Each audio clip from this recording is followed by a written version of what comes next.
The girl tapped the round drum in her hand, and at once, 3 ancient dragon statues came to life. They would take on the task of rebuilding the house. But this whole story began with a pack of gunpowder inside the house. That day, the 2 girls, Xiaoxi and Xiaobei, had just returned from the market. They were almost at their doorstep when a refracted beam of light ignited the gunpowder stored in their home. Thick smoke suddenly billowed out the window. Soon after, a deafening bang rang out, and flames shot into the sky. With their house in ruins, they had no choice but to call their all-capable friend Xiaozi to fix it. But Xiaozi told them the repairs would take 2 full days, which meant the girls had nowhere to stay that night. It was then that Xiaobei suggested going camping. With no other options, Xiaoxi agreed. Xiaobei, who had experience living on the road, was full of confidence. The 2 rode giant beetles to a small tangerine tree. Its short, lush branches would be perfect for shielding them from wind and rain. While Xiaobei was still figuring out how to set up their camp, Xiaoxi had already snuck a bite of tangerines nearby. Xiaobei went over to borrow some persimmon leaves from the bugs in a nearby tree, carried them back to the tangerine tree, and marked each leaf. She punched small holes in the marked spots, then threaded dogtail grass stalks through each hole.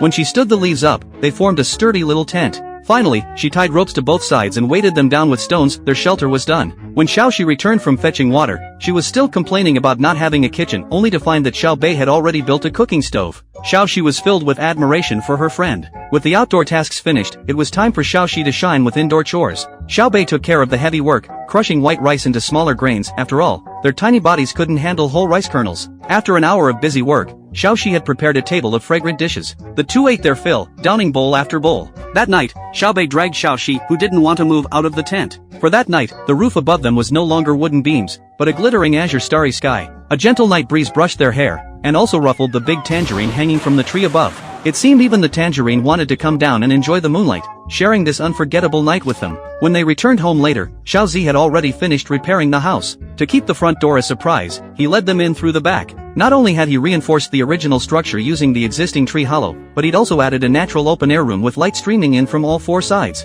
Next, he showed them his proudest work, the decorated front door. Xiaoxi and Xiaobei had a faint sense of unease, and when they saw it, they understood why. The door's bold, avant-garde style was a stark contrast to the cozy interior. But it was incredibly cool, truly the work of Xiaozi, the all-capable king of wild renovations.